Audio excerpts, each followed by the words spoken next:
I found myself a single parent of an 8-year-old child, and it was an experience. It was an experience. I had not been a parent previously.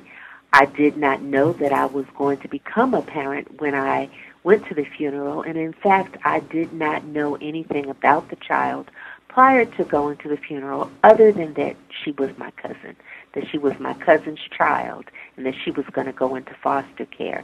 And I did not want a member of my family to go into foster care. So she came home with me. Mm-hmm. And what happened from there? I learned a great deal from that experience. What I have found out is that people that are put in that predicament do not have all the information that they need. They don't have all the information that they need to advocate for themselves, and they don't have all the information that they need to advocate for the child in their lives. When I left that court, they didn't give me the paperwork that I needed to be able to take the child to the doctor. They didn't give me the paperwork that I needed to enroll an 8-year-old child in school. They didn't give me anything, and so it was a continuous fight. And so through this process, I was a relative. My book is referenced, Don't Adopt That Child, what grandparents and other relatives need to know before they assume custody. I knew nothing, and for the most part, other grandparents and relatives who step in because they don't want members of their family to go into foster care, because they want the interests of the children in their families to be respected and honored, and they want good quality care for those children.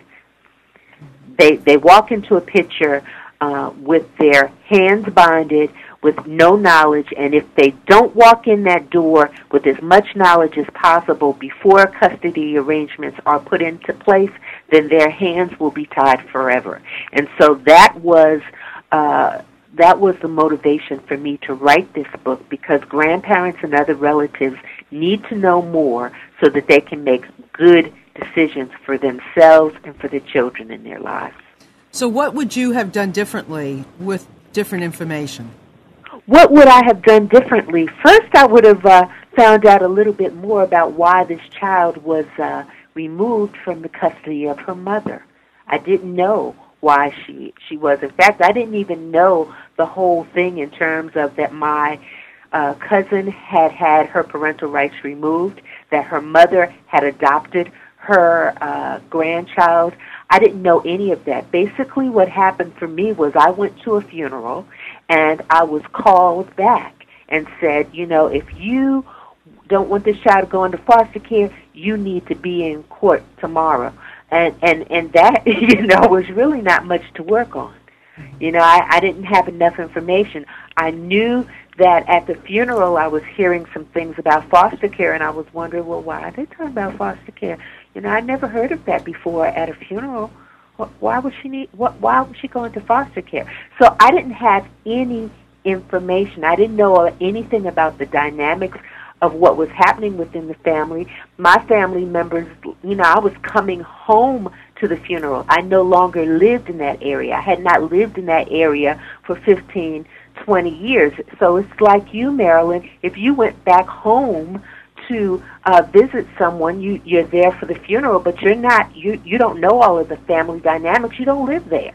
But I did know that I didn't want a family member to go into foster care, so I stepped up to the plate to try to do something, but I got very little information.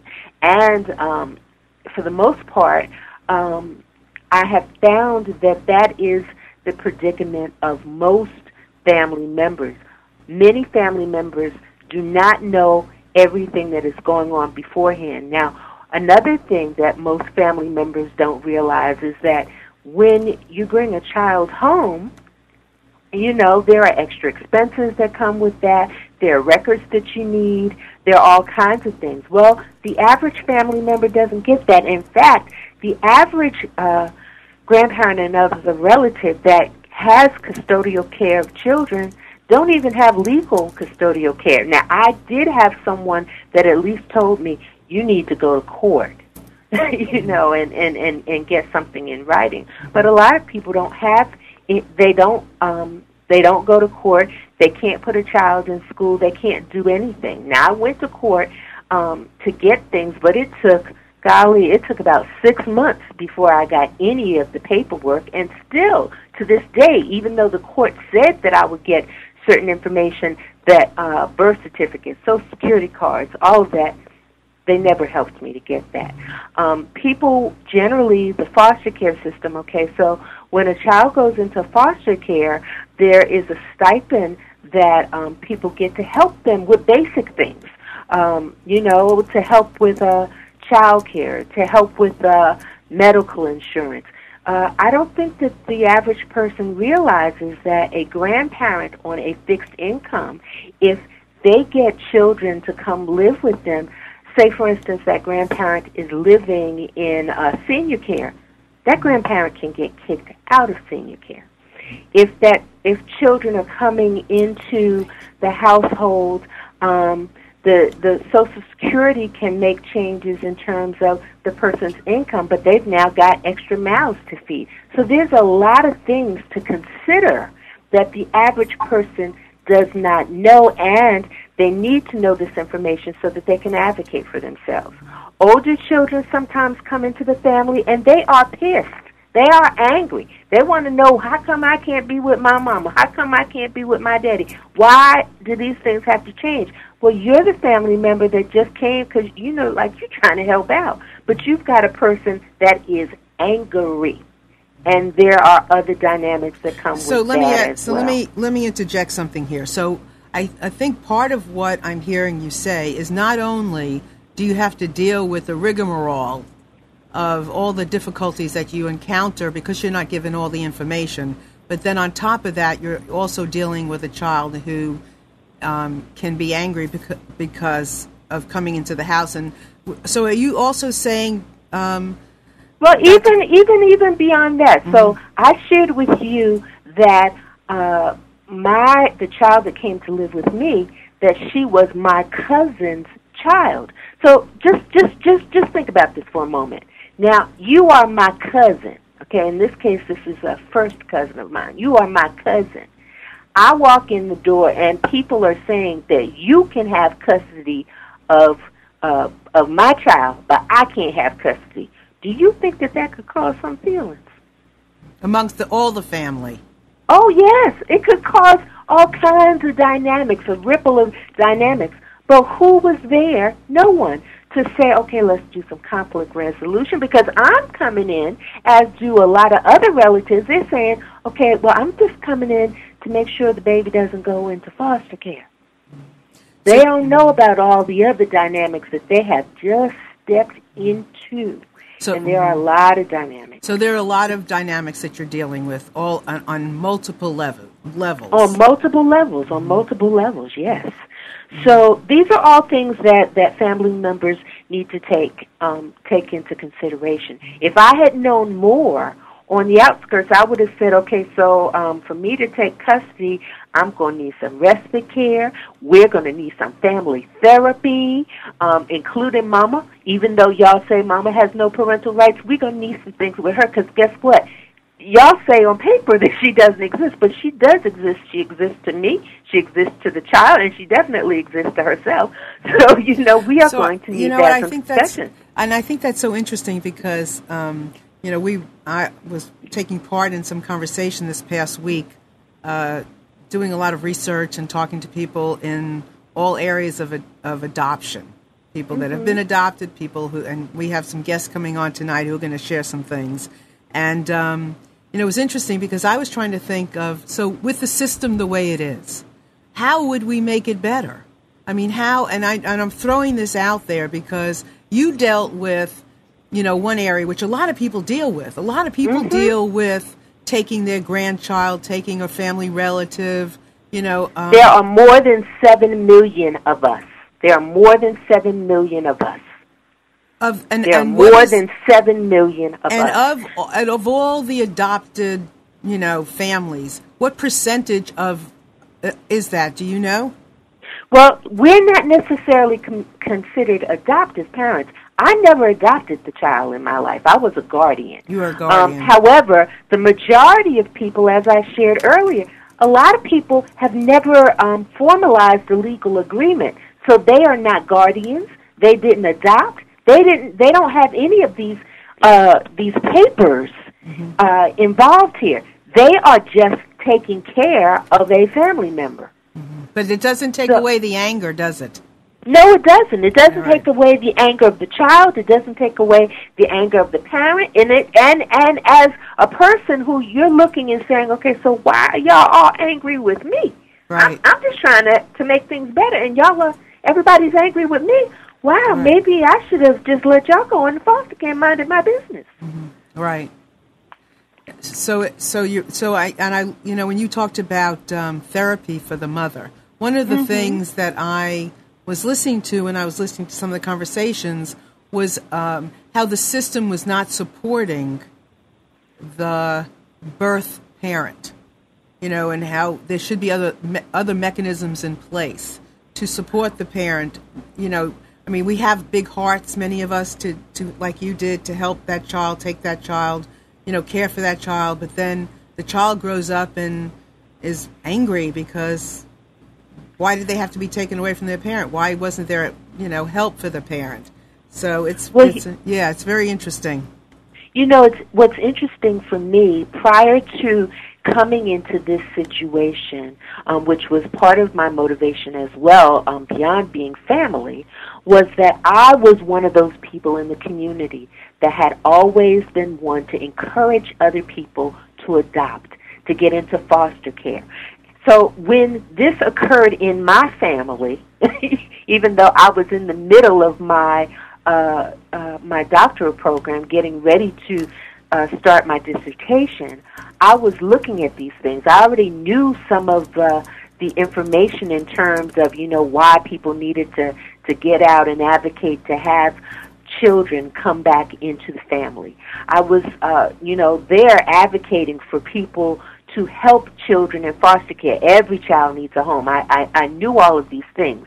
I had been on the side in terms of being the therapist, working with moms, who were substance abusers trying to get back their parental rights. I had done those kind of things. But when I came into the situation, I found out that even I had a lot of misinformation, didn't have all of the information. And as I've gone through the experience and knowing now more from this side, have been around those other relatives that are trying to do things on behalf of their children, I come to find that there are a lot of social workers that will give misinformation, I don't think intentionally, but they just don't know. They don't know. They don't have a clue of the information. I remember there was one relative that I had encountered. She had her nephew living with her.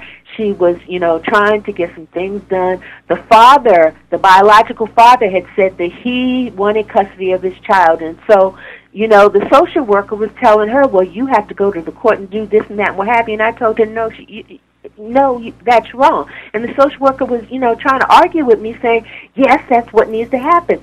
This woman didn't need to go to court to do anything. She had legal custody of that child. He needed to go to court and petition the court against her. So I kept trying to tell the social worker, you're going to send her to all of these places to do all of this stuff.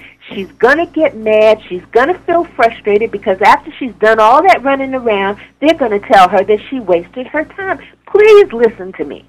And I found that a lot of times, maybe they're meaning well, but they just don't know. As you said, the system is broken. There are a lot of issues within the system. What we do know is that if a child is going to be placed anywhere, that even though it is problematic, that being with biological family who have a sense of family, that have an identity that they can share with that child, they can share customs, traditions, they can show pictures of family members, all of that is important in terms of the health and well-being of the family. However, those grandparents and other relatives need support. They need support. They need support. Mm-hmm. And this crosses all races. I have met grandparents and other relatives that were black, Hispanic, white, all different kinds of people. This thing is not just an African American thing. I've gone to conferences. This is across the board, right. you know, especially with us having things like HIV, hepatitis C, drug abuse. Drug abuse is a biggie. Mm-hmm. There are a lot of children that are living with their grandparents, or they're living with other relatives. And other relatives could be an aunt, a cousin, a sibling, an older sibling. You know, in some cases, it could even be an extended family member, someone that's not biological, but it's cousin Sue that has always been close to the family. Right. Well, you know, it seems like that we I think, and I want to introduce Anne to come on now as well. I think that we have to be, from listening to you, and I'm listening to you hard, and I know a lot of people are, it seems to me that we need to take a look at this adoption, custody, guardianship in a bigger way, in a more of a community type of way than what we are. And so hold on just a minute, Dr. Claire. I want to introduce Anne to our show tonight. Anne, you there? Yes, I am. How are you doing? I'm doing great, Marilyn. Thank you. Good. I'm glad you're here. I want everyone to know that Anne, I wanted some people to come on that have had some experience having been adopted, who have adopted, and just other perspectives, because I think that this is a big conversation, and we're not going to just do this once. We're going to do this multiple times. So Anne has stepped up to the plate, and she's an interesting story because she not only was adopted, but she adopted. And she also married somebody that was adopted. So she has a whole nother set of circumstances, but maybe not so different. But Anne, how are you doing? Hi, I'm fine, Marilyn. Thank you. Good. I'm so glad that you're here to join the conversation. Thanks so much. And you can add to that I also had an adopted sister. That's right. And this is what's so interesting also about this, Dr. Claire, is that her adopted sister was actually a relative of the woman that adopted Anne. And they both were adopted within a month or so of each other. Is that correct? I was adopted at 5 days old. At 3 months old, they adopted my sister, who at the time was 4 months old. And so what was the family dynamics then, and what could you add to what we've already been talking about? Well, listening to Dr. Glenda Claire, I think one of the things she pointed out was when the family members want to keep the child in the family, they want to give them the heritage and the love and the nurturing that the family has, and all that goes with it, and that's wonderful. I think that was the same reasons that my adopting mother finally was convinced to adopt her natural niece. But the failure in all that, from my perspective, was no one really at the time had ever done a full psychological evaluation on my adopting parent. And had they done that, I believe with my heart they would have discovered some information that would have made them perhaps not approve either of our adoptions, for sure. So it was just so. Dr. Claire. Well, you know, yeah. I can, you know, interesting that she said that, because I know that there were some things that I believe should have happened in my case. However, people were so happy to see somebody that wanted to take the children and not to put someone in foster care to, you know, kind of, in a sense, when you put a child in foster care, it becomes very expensive for the state, because then they are the ward of that child, and they have to take care of that child until that child reaches adulthood. So when you see a family member that's willing to step in, it's like, oh, well, let's just figure out how to get them with her. Mm-hmm. You know, and so they don't have to do as much. So, there were some things that I think that they should have done. They should have done a home study for me. I never got a home study. In fact, I had to plead for the social worker to show up in court. I mean, my situation was totally ridiculous because the child in my life, my cousin, she was on medication. I had to fight. I'm talking about daily phone calls multiple times during the day, and I'm trying to work. To call to say, hello, I know she has this medication. It's getting ready to run out. Can you help me to get this medication? I got information that was telling me that no, I couldn't get the medication. That nobody would give me medical records. I had to fight for 5 months to get medical records. Then so I had is that indicative of several situations when it comes to adoption? I mean, I know that when I spoke with you, wasn't it true that you didn't even know that you were told your parents had died? Oh, yes, it's unfortunate, as I've read, and then this isn't every adoptee's case because every story is different. However, I have become aware that in many adoptees' stories, they're cloaked with lies from some perspective, and that's what is so frustrating and can be so damaging. I happen to be born in an open state, so I was able to receive all my information medically, but the only reason I was searching was because of my own concern for my two natural children. My daughter born with spina bifida, Coulson, a tethered spinal cord. My son at 16 appeared that he had a curvature of the spine, and I thought, wait a minute, something's not right. I need to do a medical background search. And it was at that time that I found out my birth mother was indeed alive instead of dead. Are you saying that they lied to you and told you that your birth mother was dead and she was not? Are you serious? Yes, she's serious. Oh, my. And I want to remind everyone out on the chat, because there's all kinds of people out there I know with other things to share. Please feel free to call 919-518-9773. That number again, 919-518-9773. And if you like and you want to connect with us on Skype, you can. Computers 2K Voice.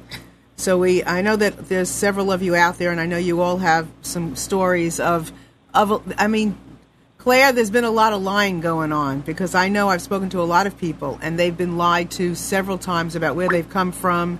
And here's somebody on the phone, right? Hello? Hello? Hi. Hi. Who is Marilyn? Yes. This is Denise. Hey, Denise, how are you?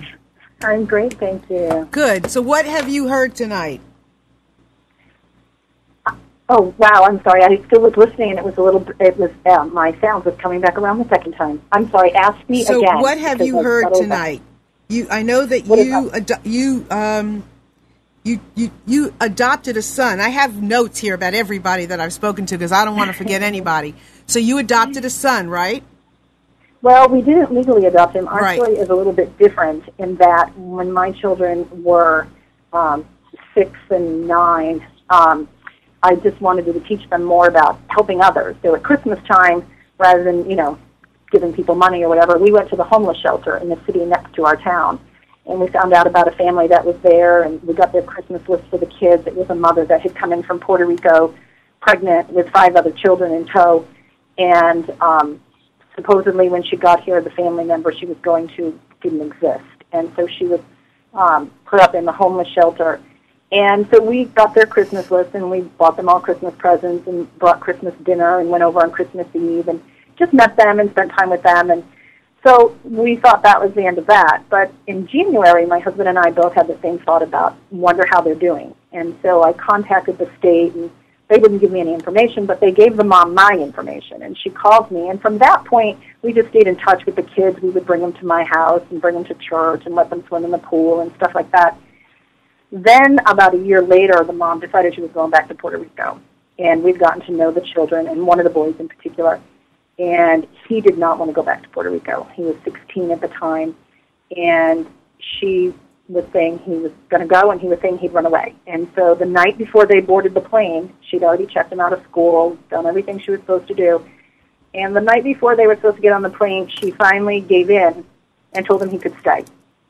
But he had no place to stay, and she didn't leave him any money. All she left him was the clothes on his back and the clothes that he had in his bag, and that was that. And she got on the plane the next morning and left. And so he managed to stay with friends, and he'd go house hopping. He was in the city. A lot of the people he lived with were on, state aid, and he wasn't allowed to be there, or there were horrific family situations, and he shouldn't be there. And so finally he called us one day and told us what was going on, and he eventually came to live with us. And at that point, we told our children, they'd gotten to know him, and we told our children that, could he come and live with us? It was, up to them as well. And if he came, that he would be treated as their brother and as our son. And were they okay with that? And they loved the idea. They thought it was fantastic to have an older brother. They were very excited. And we told him the same thing, that he was welcome to stay as long as he wanted, and that he had to understand that he would be treated as part of the family. The good, the bad, the ugly, there was no difference in the children. And so he agreed. But his mom just left him. So I couldn't get him back in school. The principal knew that he was signed out of school, so he used to have to hide from the principal to be able to stay in school, because I had no legal rights whatsoever. I had no right to take him to the doctor. I had no right to check him into school. The principal finally found out and decided to look the other way. The counselor was involved and convinced the principal to look the other way, because here was a 16-year-old who wanted to finish school. I went to the state and asked for their help. I made sure that she was no longer collecting money for him. They wouldn't give him any of that money that she would have collected to help with his support.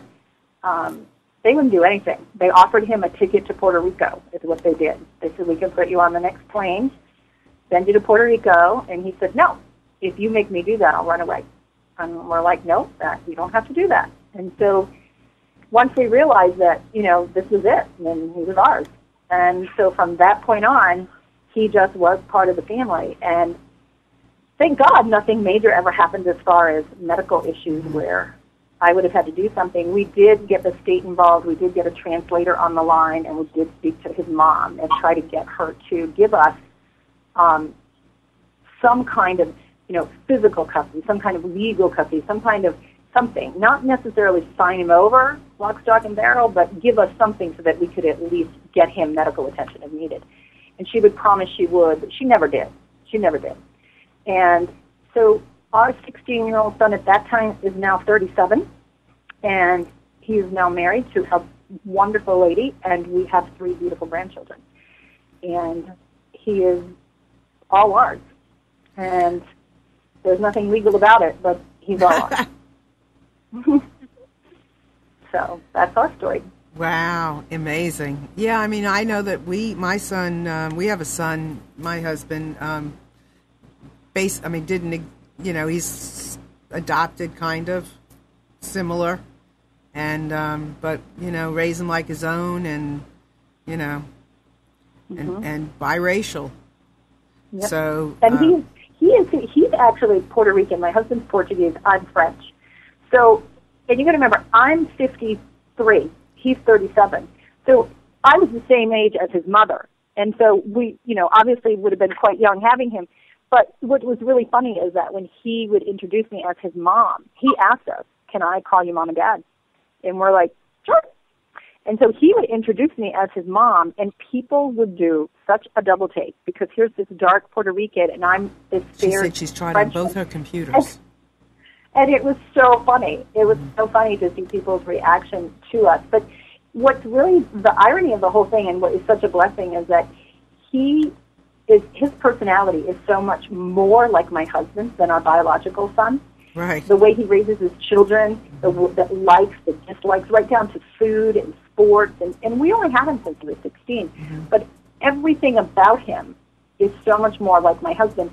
And his children now, his son is the mirror of my son's personality, and his daughter is the mirror of my daughter's personality. Interesting. And there's no genetics. Right. It's phenomenal. It's very interesting, phenomenal. I think it's very interesting how it goes. Even my son is very much like my husband. So, Denise, thank you very much for sharing. Sure. It's my pleasure. Yeah, and I see, people are making statements on the chat about, different situations. Somebody said that their mother, did she believe that, or TJ believed that their mother was a black market baby adopted in the 40s, and they lie about it all the time. And then, so we know that there's all kinds of things going on. And this is a great forum to be able to share, personal stories, as well as, what can we do? I mean, what can we do to make it better? What can we be more aware about? Even just the whole notion of adoption and the difference between adoption and guardianship, and just, what can we do to make it better for all? I mean, we want kids to grow up in a family. So what is it that what can we do? Well, I agree with Dr. Claire, and the state wasn't much help, but I certainly recommend it, and we had a wonderful experience. So good. Well, thank you very much, Denise. All righty. Very much appreciated. Stay by, because we'd love to, have you share again. Thank you. Sure thing. Thanks. I want to just again mention 919-518-9773. Again, 919-518-9773. If anybody's out there that you've been thinking about adopting, this might be a good time to call in and ask some questions of all of the genius that we have here, because I think just like anything else, it's each of us individually passing along information and helping each other feel more empowered, because there's not one source to get all of this. But when you hear someone like Dr. Claire, personal experience, sharing what she went through, and Anne, I want to come back to you as well, and Denise, it's important, because you get a little wiser. And maybe everybody's stories are different, but a little here and a little there, there's a pattern. There's things that to ask for that maybe you didn't ask for. Maybe you asked for the moon this time, but to better support each other. Plus, the children growing up, and there's a lot of anger. There's a lot of self-esteem issues. I mean, what do we do about that?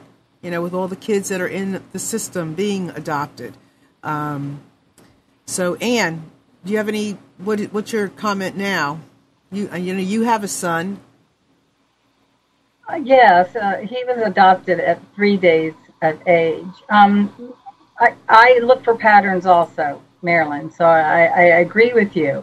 And there are, I don't know how many, putting a number to it's difficult, putting a percentage to it's difficult, but there are adoptees out there that do claim no problems, no anger, no issues.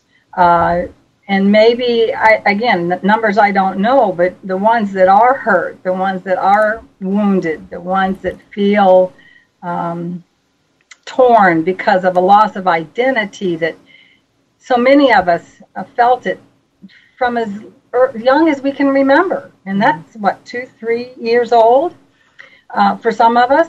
And the education is not out there that I know of, that I'm aware of. I don't know that it's out there to really prepare the families for receiving the children, and to know, and to be psychologically savvy, to be aware. Everything I'm reading says adopted children, and I can't even imagine the ones coming out of foster care. I think they even have a far harder struggle because of the lack of stability. And are they in the foster care system? Longer than they? A child in foster care waiting to be adopted. They're there for a longer period of time than a child that's adopted at birth. From what I understand, yes, because then it becomes very a big paperwork trail full of all the legalities of everything. Once the state gets involved, once the government gets involved, there's an enormous amount of time that it takes naturally, for everything that they are accountable to do, or at least it's been stated that they are accountable to do, right. it's very difficult. And finding the right home, and then, on and on, it becomes even more complicated. So yes, from what I understand, it's a much longer period of time. Right. And then, of course, you've got to think of all the children that are in foster care that have been taken away from their families that, and of course, I'm speaking about the ones that it's valid that they were unstable and unhealthy and dangerous for the child to remain in. So what about those children that are taken, away from their parents? And even though the ones that are abused, they still love their mommy and daddy, and they're very confused. And so what help are they getting? So Claire, hold on one second, Ann. Claire, I know you wanted to... The younger a child can be adopted, the better. So I was listening to you, Ann, and I was thinking, wow, you were lucky because you got, although you said, maybe your adoptive mother had some other issues. But the younger a child can come into a family, the better. I've got friends that have adopted, children when they were 3 to 6 months, and then got the sibling of the first child that they adopted. That was wonderful because that child didn't have any information from another relationship. They didn't have that scar of wondering, wow, where's my mom and dad? Because they had only known the people that had adopted them. But the longer a child is, the older a child is, the more difficult it is for the child. And if the child has memories, for instance, an 8-year-old knows that they have a mother.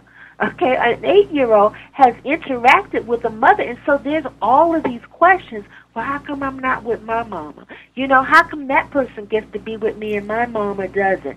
And other different kinds of dynamics. The woman that was just speaking, that was talking about the young guy from Puerto Rico, my goodness, what a blessing she was to him. But also look at it from another perspective. That child had made a decision that he wanted to go with her. He didn't want to be with her mother, with the mother. So, that's a different dynamic. Right. And there's so many different ones. That's why I said when I started tonight, we want to do this again. We want to give people a voice to share, what they want, what's possible, what just their personal story. I mean, there are plenty of people out here who can't find where they belong. I mean, Ann is a great example. She found her birth mother, and by hook or by crook. And I know that there's others out here. Claire, there's a woman. That's a double-edged sword, though, too. Why is that? Because I know of some birth parents that don't want to be found. Well, that's so what happens when you have the birth parent that does not want to be found? They made a decision to give up that child, and then here the child is coming to find them. Okay, somebody's on the. Hold on. Is somebody there? Okay. If somebody was just calling in, please feel free to call back again, but you'll have to move away from the computer that you're at and go into a different room so that we can hear you, because I'd love to hear what you have to say. But you're right. Some people don't want to be found, but I don't know if that's enough not to look, because no, I don't think and I think that young people, children, even if they're adults, a colleague of mine who actually was involved with the child in my life, she shared with me actually within the last month or so that she had been adopted by other people in her family, but she always wondered, well, why do I look different and what have you? And she found out that she was the child of a biracial couple, and the community said, oh, no, biracial couple cannot be here together. So mom had given her child away, but she never knew who her mother was, and she's just located. Her mother now is finding out that she's got siblings and all different kinds of things. She's kind of torn there, and then you still kind of wonder, so how is mom feeling about this? Does she really want to know? Does she really want to be around her? Because mom did willingly give that child up. Right. Well, okay, so Ann, your mom was happy to be found, wasn't she? She said I asked her if my birth date, I told her my birth date. I said, does that date mean anything to you? And she said, yes. And then just kind of froze, and I said, what does it mean? And she said, a baby girl was born that day. And I said, I'm that baby girl. And she turned to her husband and said, it's her. And it was a beautiful, beautiful reunion. And we're together still, and I adore her. So would you say that it's worth for an adult, or wherever you are, 16-year-old, 18-year-old, an adult that's looking for their parent, is it worth going the journey to find that person, regardless, with the hope that it's going to turn out right? And well, I think you can't. It's hard to get rid of the hope. I just wanted to find as much about myself as possible. Again, we have identity issues. It's a very big struggle. Even though you're adopted at an infant, so many have the struggle. And so everyone, there's no one I've not spoken with that has searched and found their birth family, either parent or both parents, that regrets it. And they're not all pretty stories. Some do say no. Some say no and then say yes later. Some decide, one may say, I want the relationship. The other one may say, no, I don't. Both may agree not to have it. Unspoken, my birth father and I have agreed not to have a relationship, but neither one of us spoke it. I think we just kind of knew it, and we both went away. But I'm forever grateful, forever, that he allowed me to come in. I love what you said, because I think, and I think Claire is calling you now, and she has another lovely story. Hi. Claire, you here? Yes. How are you doing? I'm great, thank you. Good. If you could just walk away from your computer, that will, because we're having some background noise. Yes, sorry, hold on. Okay. So now your story is a little bit different as well, because you were adopted and taken to England, right? No, I actually came from England. Oh, you that's came where I from was born. England. Okay. And that's where my mother was. She was in north part of England, and then was taken away from her family to go to the south, down to London. They were very embarrassed by the whole situation and wanted nobody to know about it. So she was taken away. I stayed with her for about 8 weeks before my parents came and collected me. And actually, she didn't want to give me up when it came to it. And so my parents had to go away and come back about 2 weeks later. And then finally I went to my parents' house. I was, 10 weeks by now. And apparently I cried for about 24 hours inconsolably. And I was listening earlier, and I forget now, somebody was saying about how it's not so traumatic for a baby. And I agree, it's not. I think it's very different, but I think you can still have psychological effects that maybe you just don't realize. And here I am in my mid-40s now, finally realizing that many of my insecurities through my life have probably come from being adopted. When I first met my mother, it was very emotional. And when she left after 2 days of visiting me, I don't think I've ever been so inconsolable. And it was almost like I was reliving being left by her again on some very deep level. Yeah. And now your adoptive parents and your birth mom, you're all connected, is that right? Well, we're all very good friends. You're all very good friends. Yeah, my mother actually almost sees my parents as the kind of parents she wished she'd had.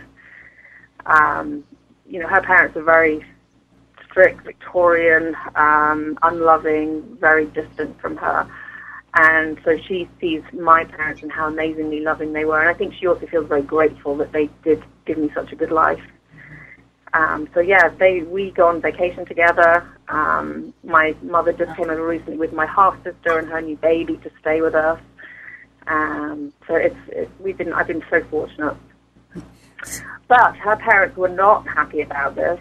Talking of grandparents, I think Dr. Claire had said about, helping grandparents to be prepared, I think my adopted grandparents were not prepared, and they actually didn't speak to my mother for the first couple of months of her adopting me. They were absolutely disgusted that she'd adopted a baby. But once they met me, they of course changed their minds. But my biological grandparents wanted nothing to do with me at all. And hello? Oh, she did? Okay. Well, she'll come back. Claire, you come on back. These stories are just extraordinary, aren't they? And one of the things I'd like to say, Marilyn... Can you talk up a little louder, Claire? Claire, can you talk up just a little louder? One of the things I'd like to say in relation to what she just said, so she was talking about reactions of grandparents that were not the primary custodians. So when I'm talking about grandparents and other relatives, I'm talking about grandparents and other relatives, no matter how old these people are, that become the primary caretakers for these children as though they were their own. So the situation that she just explained, with the reactions of grandparents once she was brought into the house of their child is somewhat different. Right. And it appears that, I don't know what we're going to discover, but I would love to see some kind of discovery of, so you have these children, all ages, being adopted, foster care, whatever, and now here's Claire, who grew up with adoption, then her birth mother comes into the scene, they're getting along, but she still feels like her self-esteem is not where she would like it to be. What are we going to do about that? What are our options? What is it? Is it the therapy along the way that makes the difference? Or is it because we are not paying attention to the fact that there is something missing when we have these children, and that we avoid thinking that everything is okay, and or we avoid thinking that everything is not okay? Well, what comes to my mind is that, okay, so whether you're adopted, whether you're with your natural parents are flawed. Every parent. They just are. Right. They are flawed. Right. We all got issues of some sort. Everybody can come up with something that mama, daddy, cousin, somebody just didn't do something right. And we have to make a decision as we become adults to say, you know what, so everything is not perfect now. What am I going to do? Am I going to enjoy my life, or am I going to be miserable? Which one is it going to be? Right. Right. I think we have to make that choice, and then we have to figure out things to do to make that happen, because everybody is walking around with a hole in their heart about something. Right, so it's a society. Everybody can find something. Right, so it's society. I think it is. Issue. We got all of these false expectations that we need to have all of these things. And really what I think is we need to all kind of learn to just be okay with who we are, with our flawed selves, whoever it is that we are. Let me love me first, and then I can learn to love other people. So that's the trick, loving ourselves. So here we go, Anne. That concept of loving yourself. How do you do that when you grew up with a mother, an adoptive mother that you had that told you, "Don't touch me ever," and you've been, you think your mother, your birth mother, doesn't want you. How do you grow up asking for that love? How do you grow up feeling like you earned it, you deserve it, that you are loved? How do you do that? It's a big struggle, because from everything I've read, children, and Dr. Claire is correct, it doesn't matter whether it's an adopting family or a natural family, if the child isn't nurtured in the ways that it needs, if it doesn't feel safe, if it doesn't feel wanted, if that child lacks those basic human needs, from everything I've read, they're going to be scarred, not in just their hearts, but their brain is wired differently. There are studies done. So once the damage is done in a child, the formative years, even more studies recently about, it's always said the first 5 years are the formative years. Well, there's brain studies now. I love neuroscience. I'm reading all kinds of books to learn more about it, because the brain is hardwired in a way that makes it very difficult to believe any truth about oneself that have value if the child is treated valueless. Mm-hmm. It's just a fact. Mm-hmm. I don't like it, and it doesn't matter adopted or non-adopted. It's just a fact. However, from my own experience, and again, speaking with many adoptees and reading many books on the subject, mm-hmm. especially the book Primal Wound, if I have that correct, I believe that every adoptee comes with an extra stumbling block.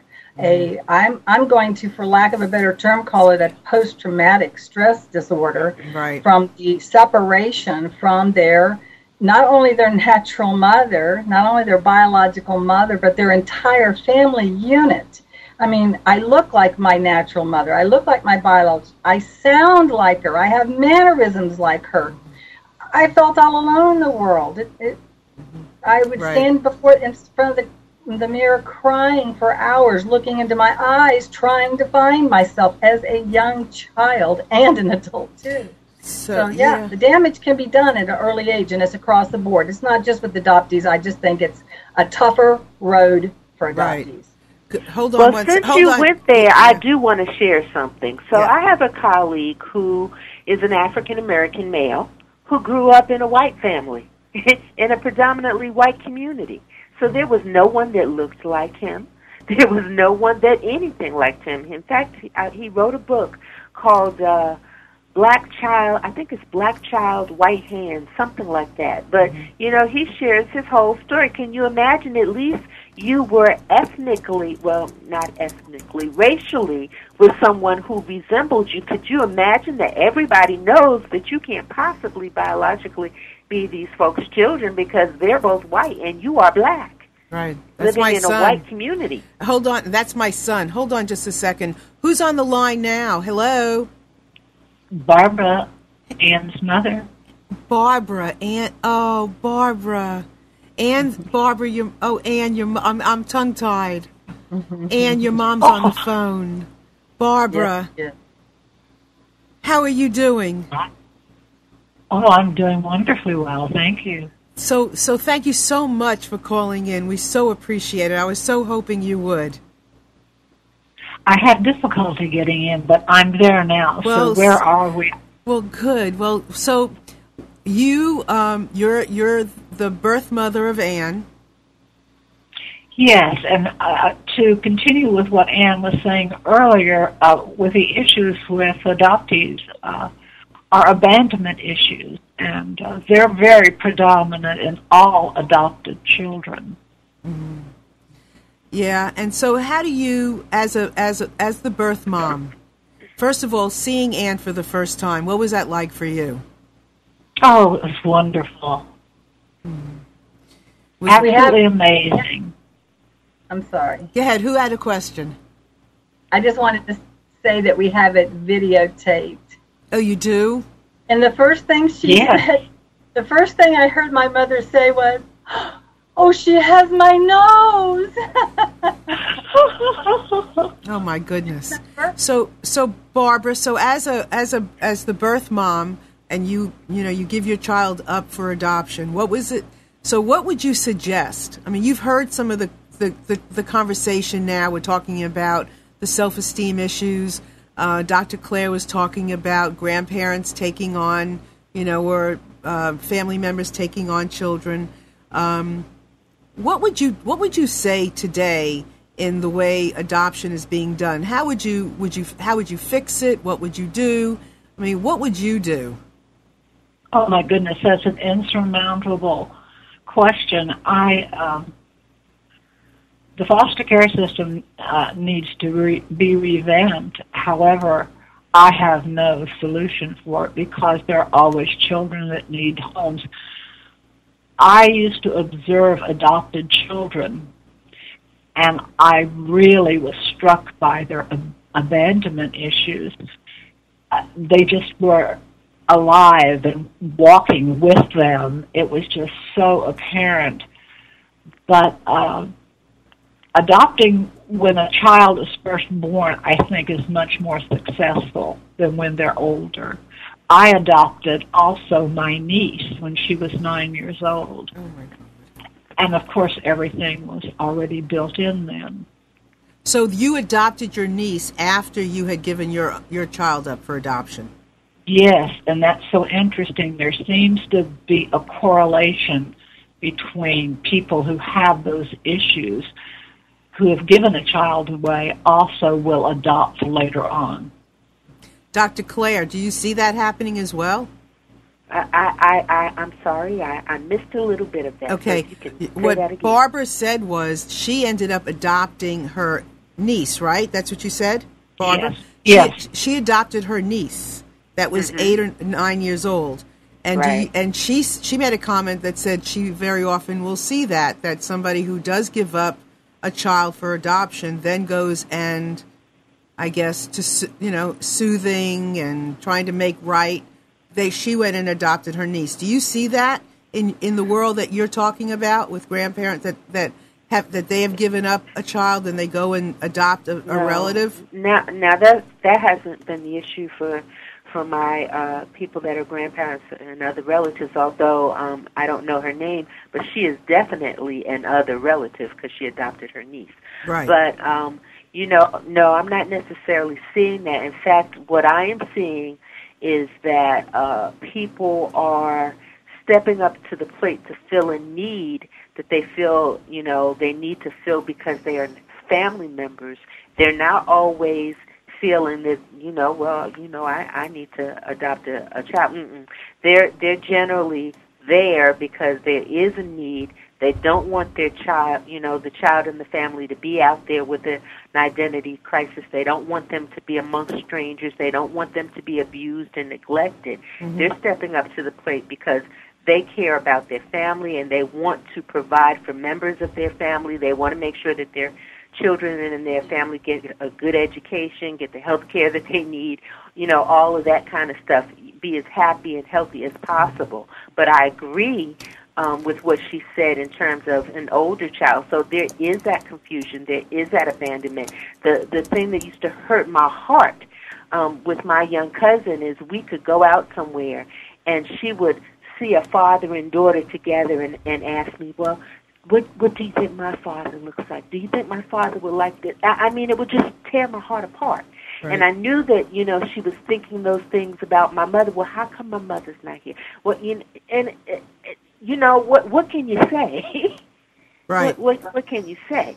Right. So, you know that heartbreak is there, but in my case, at least, my child, and it makes sense. She was a child, and even as an adult now, you look at these situations and it's like, well, I love you, but you're not my mother. Why are you here? And that anger of, well, maybe if you weren't here, my mother would be here, although that would not be the reality. But there's all of those mixed feelings, all those mixed emotions, all that stuff. And what does a young person really do with that? And I think it's a longing. It's what did you say? A longing. A longing, always a longing to connect. A longing. And so, since that seems to be the theme, the thread throughout all of this, to belong, no matter. Anne, when you found your mom, it felt better, but it didn't go away. You're talking about the longing? Yes. Oh no, the longing for her that I'd had as a little girl. Again, I thought she had passed on, and then once she was alive, the little girl part of me that had begged and pleaded, "Where's my real mommy? I want my real mommy." was thrilled to find her and was so satisfied in so many levels, but that did not take care of my own emotional imbalances that had the patterns that had been set up in me as a child. I had to work through them, but I was blessed to have a mother that had got an education and social welfare mom. Yes. And she was so savvy and so loving and such a wonderful sage guide for me, that she was a big part, not the only. There were other people too, in therapy and counseling and self-help groups and self-help books. It was a battle for me to come alive again. But she was, yes, absolutely. So what about the individuals who are not as fortunate as you were or Claire, that have not been able to connect, have not been able to find that information? I mean, what do you suggest for them, or what do you suggest for? Should adoptions be open? Should it still be the choice of the parent, the birth parent? What do you all think? Claire, could you just sum it up? What do you think? Claire, Dr. Claire? Yes. What do you think? I think? Yeah.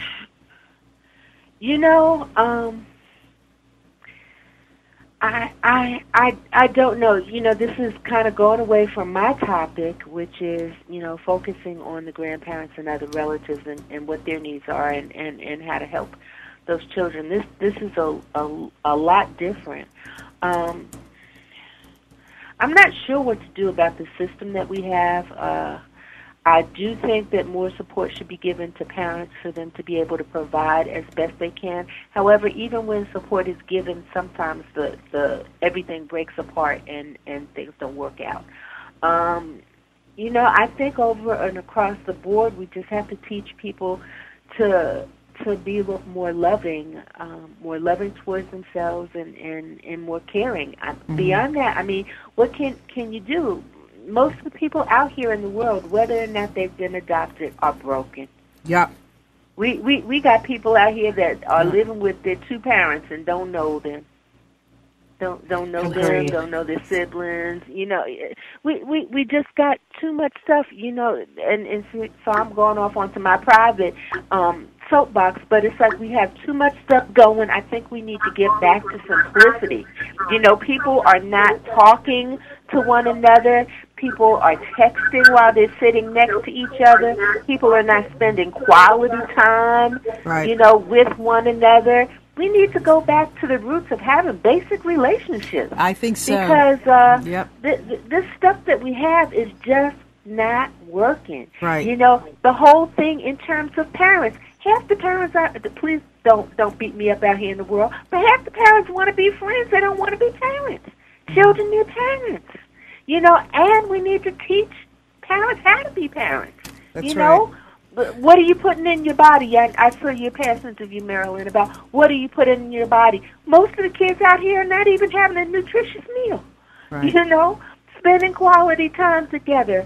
That I think is the key. I think relationship is the key, because when people are spending quality time together, when they know that people are interested in them, that they care about them, just for who they are, not for, I'm like Susan or, whatever. All of that is important. I'm thinking of a relative of mine who is interesting. I have this relative that I never knew existed, okay? So I am up there in years now, and I am finding out right before my uncle's death that he had another child that I never knew about. I always thought I was the first grandchild. She was the first grandchild. She was raised by someone that was not her mother and father, and she is perfectly happy. She thinks that those two people were the most wonderful people in the world. Right. So you never know, but those two people planted into her. That she knew that she was adored by them. That was important. But I think all that. And I do think that it, and I think maybe because of the situation nowadays, with drug addiction, with all the stuff that's going on, we are going to be forced to take a deep, soulful, spiritual look at how we are connecting anyway, whether it's, everything. And yes, as Ann said earlier, it's like, there's this extra thing in an adoptive family, an adoptive child's life. There's a thing in, I'm a stepmom. There was always a thing with my stepchildren growing up as babies, not babies, as young children, because I brought up children differently. So there are these things that we're just going to have to face and talk about. Anne? Yes, I agree with Dr. Claire. Connecting is so important. But in order to connect, everyone has to be willing to take risks and be vulnerable. To really, really be honest and open and not be judgmental. And that's just something that's the establishment of what I believe helped my mother and I establish a really wonderful relationship, because we bared everything, the good, the bad, and the ugly. No secrets. We had enough secrets with the adoption, but no secrets. And here I am. I'm naked before you, warts and all. And can we love one another in spite of our shortcomings?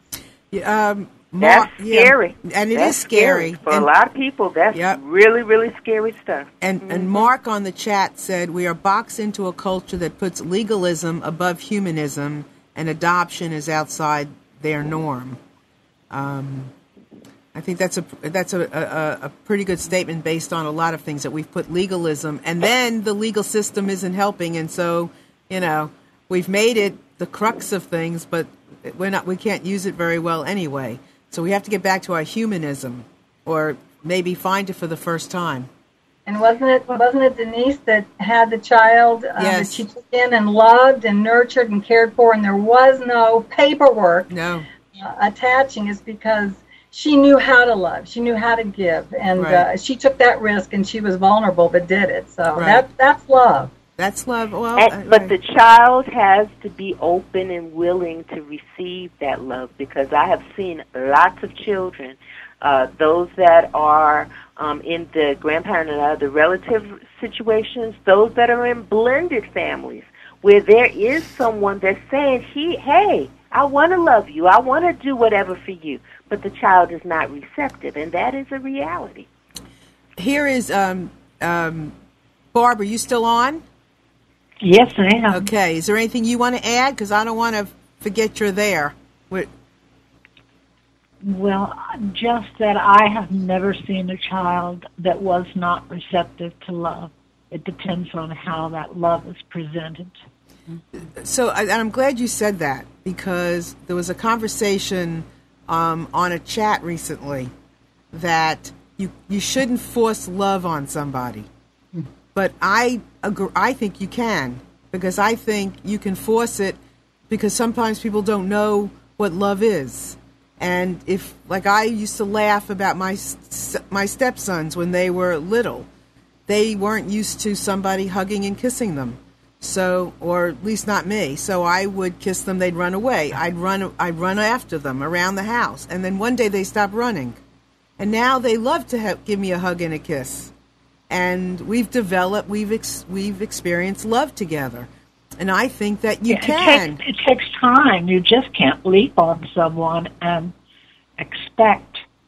It's just a process. And if people are willing to participate in the process, it will happen. But people want to be loved. Even when they say no, mean yes. Yeah. Bottom line. I want to read something that's on the chat. But there is what's called attachment disorder, and I know I have worked with attachment disorder. Okay, so what is that? That is an interesting Yes, I have too. Yeah, that can be interesting, because you've got the children want to be loved, but they're going to fight you, and in some cases can really hurt you. So, it's an interesting dynamic. You get them in therapy. Yeah. And well, work with them. And that does, I went through a year-long fellowship dealing with that. It is not an easy thing. And, the older the children are, the more difficult it is. And there have been, even though people don't want to admit it and don't want it to happen, but there have been many failed cases where, the child's not wanting was stronger than what the potential parents could put in. You can't force anybody to accept your love. You just can't. Betsy and Betsy on our chat, she said it's important to offer unconditional love, but so many parents, I think, are weak and feel unloved themselves as adults, and they seek love through their children, and it's a problem. And they're not strong enough. They're not strong enough themselves. An adoptive mother, may feel these boundaries that that a birth mother may not feel, and have a hard time crossing that boundary to give the love that they so sometimes want to give. Yeah. So I know. Okay. So where we are, I would love to do this again. Because I think that there's a lot of things to talk about, and in all areas of adoption. And I appreciate so much this opportunity to just to open the dialogue.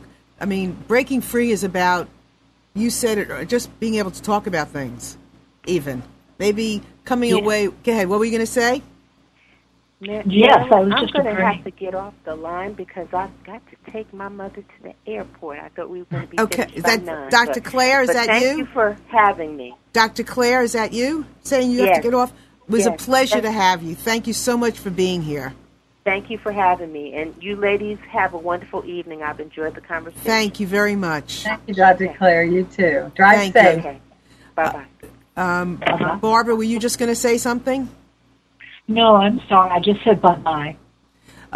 Claire. Yeah, I think it's a great conversation, and that's what Breaking Free is about. It's about opening up the dialogue, and sometimes going where it's not comfortable. But how else are you going to get free if we don't? Well, I think it's a different path for everyone. No one's path, no one's story is the same. But I think there are commonalities on support and ways to do it, that we can kind of like a smorgasbord, if we knew what they were and the possibility of those tools and how to use them, then I think that we could go through our journey a little easier and maybe a little quicker. Mm-hmm. But a lot of people don't know what they are. They don't even look for them. Right. They're not aware. So you've done really well. And go ahead. In the last 5 years of my life, I'm 59 years old. It took me that long. And it wasn't just all of a sudden, poof, I'm happy. But, all the work I did finally culminated. When I started therapy back 22 years ago, or even before then, I believe, I was told it could take a long time. And I would have to devote myself to it. Well, I didn't think I was valuable enough to do the work for myself, and that's just the way it was. Mm-hmm. And so my therapist said, find something that is worth living for and do it for that reason. Right. And I said, my children. And so I worked hard on myself to give them the heritage of a happy mother, because they didn't have one. All they knew was a very depressed, sad, and not 24/7, 7 days a week, but enough that it definitely affected them. Mm-hmm. And that was the gift I wanted to give them, to be well, to be happy. I often will tell someone, sometimes you have to pretend to be it. Sometimes you have to take something on even when you don't believe it, but it might be the right thing, but heart's not connected to it yet. You take it on, and that's what you did. I just want to ask also, because you might know this, Anne, Larry the Brave is asking, he was trying years ago to help someone connect with their son. Are there services out there that help you connect with a missing person? Or someone you're trying to find as far as a parent? Are there services? What's the route? We're speaking adoption. Are there services out there that can help adopted kids find their real parents? There are, and there's lots of what they're called. They call themselves search angels. Mm-hmm. There are some support groups. There's more support groups for helping you find, and there's many different services online, internet websites where you can register, and you put in your identifying information such as the birth date, the county, the state, the name of the hospital. And so if a birth mother were to do that, in fact, that's how my adopted son came to be able to know his birth mother, because she had done that years ago. And so when there was a match, they then can choose whether to be in contact or not. Got it. Well, I want to, there's a phone call. Hello. Hi. Yes, this is TJ. Hey, how are you? Yes. Yeah, hey. So what? Hi. So what have you listened to? What have you? You need to move away from your computer so we can hear you better. Well, I'm going right now. Okay, good. Is that better? Yeah, perfect. Okay. Well, I just wanted to mention, hi, Ann. But I just wanted to mention. TJ is saying hi to you, Ann. Yes.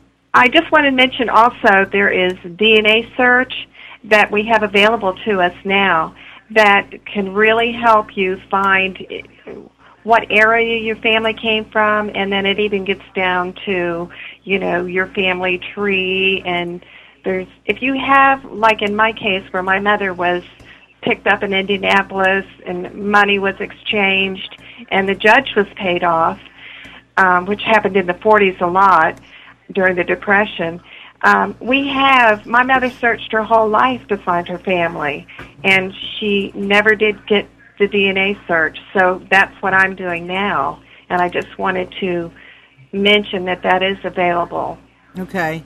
And is there a certain organization or some that you can recommend? Family Tree DNA is what I'm working with now. And you can get that on the internet. Tree DNA. Okay, great. That's very helpful. Thank you so much. Okay. I appreciate you calling in. Thank you. Well, I would love to continue, but we're out of time. But I want to thank everybody that's been listening, everybody that's been on the chat. It's been terrific. Barbara, yes, you are an amazing woman, and I want to thank you very much for being here and showing up as an amazing woman. Oh, thank you ever so much. It's my pleasure. And Ann, we're not done yet. You're terrific, and I know you have a lot to share and a lot of great wisdom and things to help a lot of people with. So I want to thank you very much for coming tonight and being so great all week long and being with me on this. So thank you so much. Thank you, Marilyn. I appreciate being with others that are more like-minded. Thank you. My pleasure. It's been great. And everybody out there, thank you so much. Look for us to do this again and just to talk, and see what we can come up with and how many people we can help and share and pass along information and just make the world a better place. Remember, be the revolution, not the evolution. So I want to thank you again. Have a wonderful week, and we'll see you all next week. Bye-bye. Bye-bye.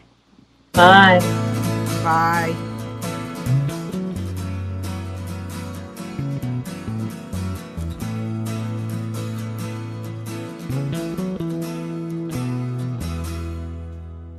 You are tuned to the Nissan Communications Network.